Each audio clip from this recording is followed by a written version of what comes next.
সুপ্রিয় দর্শক, আজকে আমরা জানব যে 10টি কারণে শীঘ্রই বাংলাদেশের রাষ্ট্র ক্ষমতায় আসবে আওয়ামী লীগ, সেই 10টি কারণ সম্পর্কে।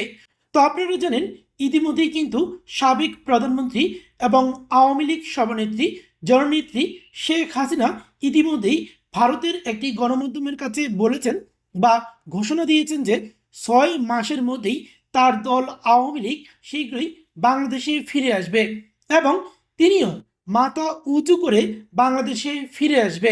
অর্থাৎ আওয়ামী লীগের পক্ষ থেকে কিন্তু বারবারই বলা হয়েছে জুলাই আন্দোলনটি ছিল এক ধরনের ষড়যন্ত্র এবং জুলাই আন্দোলনে যারা নিহত হয়েছিল সেই নিহতের ঘটনাগুলোর সাথেও কিন্তু জঙ্গি গোষ্ঠীগুলো জড়িত ছিল।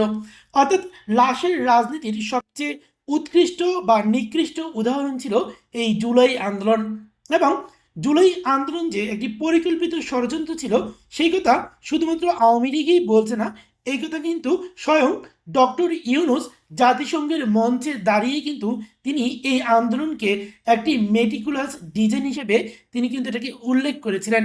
অর্থাৎ আওয়ামী লীগই শুধুমাত্র এই আন্দোলনকে একটি ষড়যন্ত্র বলছে না, এই আন্দোলনকে একটি ষড়যন্ত্র এবং মেটিকুলাস ডিজাইন হিসেবে আখ্যা দিয়েছেন খোদ ডক্টর ইউনূস। অর্থাৎ প্রিয় দর্শক, আমরা ডক্টর ইউনূসের এই কথা থেকে এবং তাছাড়া বিভিন্ন সময় কিন্তু বিভিন্ন সমন্বয়করা বিভিন্ন টক শোতে এসেও বলেছিল যে তারা কিভাবে এই জুলাই আন্দোলনটিকে একটি ষড়যন্ত্রের মাধ্যমে কিভাবে এরকম একটি লাশের রাজনীতি এবং লাশের মিছিলে পরিণত করে কিভাবে জনরোষকে তারা আওয়ামী লীগের পিছনে লেলিয়ে দিয়েছে। এই বিষয়টি কিন্তু তৎকালীন সময়ে অনেকভাবেই কিন্তু সমন্বয়করা নিজেরাও স্ব উদ্যোগেই কিন্তু মিডিয়াতে তারা এটা প্রকাশ্যে বলেছে। অর্থাৎ ডক্টর ইউনূসের স্বীকারোক্তি এবং সমন্বয়কদের স্বীকারোক্তি এবং পরবর্তীতে জামায়াতের স্বীকারোক্তিতেও আমরা অর্থাৎ দেশের মানুষ এই বিষয়টি স্পষ্ট হয়ে গিয়েছে যে জুলাই আন্দোলনটি কোনো সাধারণভাবে তৈরি হওয়া আন্দোলন ছিল না, বরং এটি একটি মেটিকুলাস ডিজাইনের একটি অংশ ছিল, যার কারণে লাশের রাজনীতির মাধ্যমে আওয়ামী লীগের বিরুদ্ধে মূলত জনরোষটি ছড়িয়ে দেওয়া হয়েছিল জুলাই আন্দোলনের পিছনের কারিগরদের মূল উদ্দেশ্য। তো প্রিয় দর্শক, চলুন আমরা এমন 10টি কারণ সম্পর্কে জানব যে 10টি কারণে আওয়ামী লীগ সভানেত্রী শেখ হাসিনা যে বাণী বা ভবিষ্যৎবাণী দিয়েছিলেন যে 6 মাসের মধ্যেই তার দল আওয়ামী লীগ এবং তিনি সদর্পে মাথা উঁচু করে বাংলাদেশে ফিরবে। চলুন আমরা দেখে নিই যে যেই 10টি কারণে কিন্তু তার এই ভবিষ্যৎবাণীটি সত্য হতে পারে। এই তালিকার 1 নম্বরে যে কারণটি রয়েছে সেটা হচ্ছে দ্রব্যমূল্যের ঊর্ধ্বগতি। বাংলাদেশের নিত্য প্রয়োজনীয় যত দ্রব্য রয়েছে সেই প্রত্যেকটি দ্রব্যমূল্যেরই কিন্তু দাম বৃদ্ধি পেয়েছে। অর্থাৎ শুধুমাত্র যে চাল ডাল তেলের মতো নিত্য প্রয়োজনীয় জিনিসগুলোর দামই বেড়েছে তা কিন্তু নয়, বরং বিদ্যুৎ, গ্যাস থেকে শুরু করে সরকারি যেসব সেবা রয়েছে, এমনকি গাড়ি ভাড়ার যে মূল্য বৃদ্ধি হয়েছে, সব কিছু মিলিয়ে কিন্তু অর্থাৎ গাড়ি ভাড়া, মানুষের বাসা ভাড়া, চিকিৎসা ব্যয় এবং শিক্ষা ব্যয় থেকে শুরু করে অন্যান্য যত দ্রব্য রয়েছে মানুষের সেবা দ্রব্য, সব কিছুর মূল্যই কিন্তু ঊর্ধ্বগতি হয়েছে। তো আপনারা দেখতে পেয়েছেন যে গ্যাসের দাম কিন্তু 1300 থেকে 2000 বা 2500-এতে করা হয়েছে। বিদ্যুতের দামও কিন্তু বৃদ্ধি করা হবে। অর্থাৎ জনজীবনে কিন্তু এক ধরনের অশান্তি বিরাজ করছে, যার কারণে কিন্তু পুনরায় আওয়ামী লীগ ক্ষমতায় আসতে পারে এই দ্রব্যমূল্যের ঊর্ধ্বগতিতে মানুষের মধ্যে যে ক্ষোভ তৈরি হয়েছে সেই ক্ষোভের কারণে। এই তালিকার 2 নম্বর যে বিষয়টি রয়েছে সেটা হচ্ছে বেকারত্ব বৃদ্ধি। জুলাই আন্দোলনের অন্যতম একটি কারণ ছিল এই বেকারত্ব বা কর্মসংস্থান সৃষ্টি না হওয়া। অর্থাৎ যেসব চাকরি প্রার্থী শিক্ষার্থীরা রয়েছে তারাই কিন্তু মূলত চাকরির একটি নিশ্চয়তার কারণেই এই জুলাই আন্দোলনে প্রথমত অংশগ্রহণ করেছিল।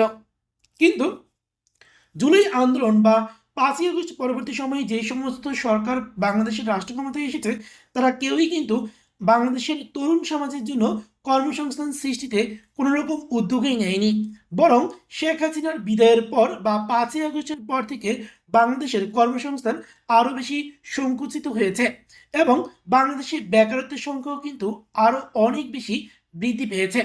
তো প্রিয় দর্শক, এই বেকারত্ব বৃদ্ধি বা কর্মসংস্থান সৃষ্টি না হওয়ার বদলে উল্টো কর্মসংস্থান দিনে দিনে হ্রাস পাওয়া, এটাও কিন্তু বর্তমানে এই বিএনপি সরকারের পতনের জন্য অন্যতম কারণ হয়ে দাঁড়াবে।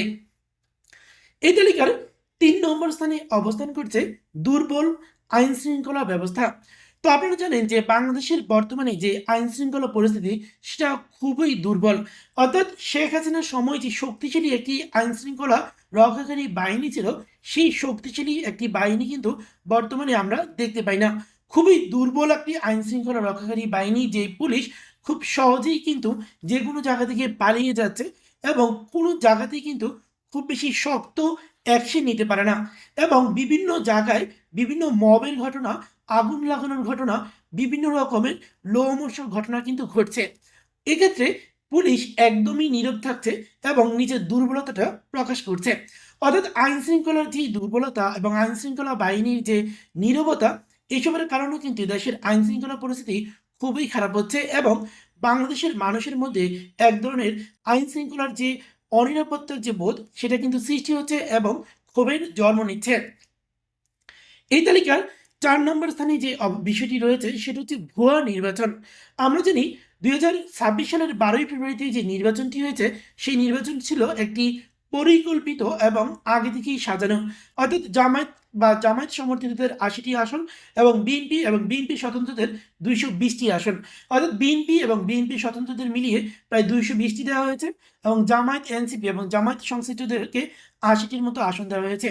যেই একই নির্বাচনটি ১৯৭৯ সালে জিয়াউর রহমানও কিন্তু করেছিল ১৮ই ফেব্রুয়ারি নির্বাচনে, সেই একই কায়দায় আরেকটি ভুয়া নির্বাচন হয়েছে ২০২৬ সালের এই ১২ই ফেব্রুয়ারি নির্বাচনে। তো প্রিয় দর্শক, এই ভুয়া নির্বাচন, ভুয়া সংসদ, ভুয়া বিরোধী দল, তো এই সব কিছু মিলিয়েই কিন্তু বর্তমানে একটি সংসদ বা বর্তমানে একটি সরকার ব্যবস্থা রয়েছে। আর এই কার্যকর গণতন্ত্র না থাকা এবং ভুয়া নির্বাচনের কারণেও কিন্তু গণতন্ত্রপ্রিয় মানুষের কাছে এক ধরনের ক্ষোভ জন্ম নিয়েছে তাদের মধ্যে বিএনপির বিরুদ্ধে, যার কারণেও কিন্তু আওয়ামী লীগের জনপ্রিয়তা দিন দিন বাড়ছে। এই তালিকার ৫ নম্বর স্থানে অবস্থান করছে সরকারের দুর্নীতি। বর্তমান সরকারের বিভিন্ন জন কিন্তু নানাভাবে দুর্নীতিতে জড়িয়ে পড়েছে এবং তাদের এইসব দুর্নীতি এবং তাদের হঠাৎ করেই ধনী হয়ে যাওয়া, বিশেষ করে সমন্বয়কদের মধ্যে যারা নুনান্তে পান্তাপুরের অবস্থা, তারা এখন খুবই বিত্ত বৈভবের মধ্যে এবং খুবই বিলাসিতা, যেটা খুবই অবাক করা বিষয়, সেরকম বিলাসী একটি জীবনযাপন করছে সরকারের বিভিন্ন মন্ত্রী থেকে শুরু করে নেতাকর্মীরা, যার কারণেও কিন্তু বর্তমান সরকারের জনপ্রিয়তা দিন দিনই হ্রাস পাচ্ছে। এই তালিকার ৬ নম্বর স্থানে রয়েছে দেশের উন্নয়ন বন্ধ হয়ে যাওয়া।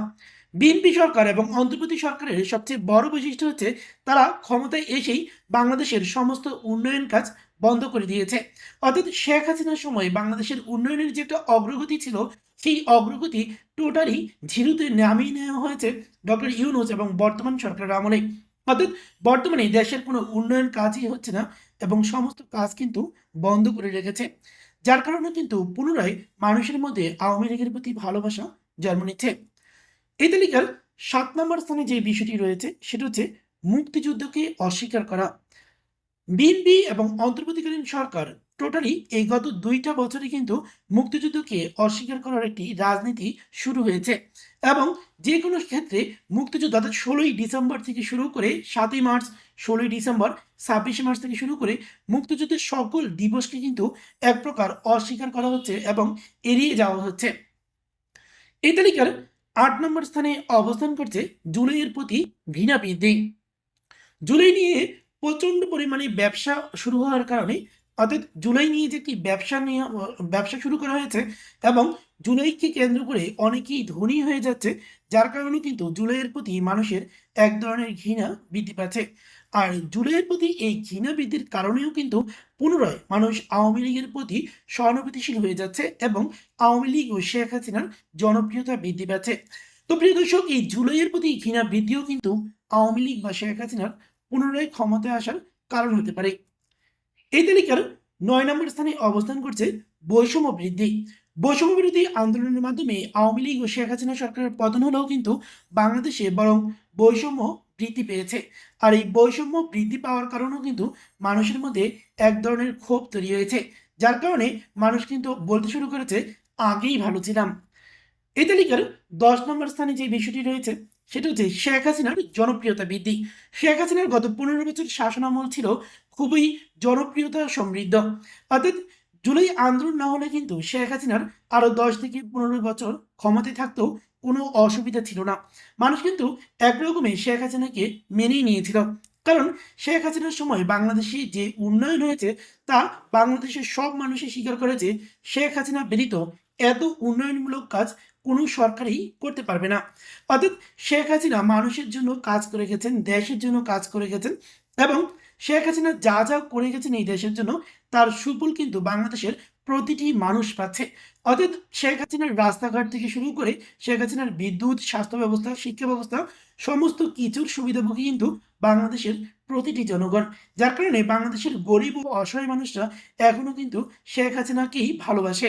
তো প্রিয় দর্শক, আপনারা আওয়ামী লীগের জনপ্রিয়তার পিছনে আর কি, কি কারণ থাকতে পারে বলে মনে করেন সেটি অবশ্যই কমেন্ট করে জানাবেন। তো সবাইকে অসংখ্য ধন্যবাদ সম্পূর্ণ ভিডিওটি দেখার জন্য।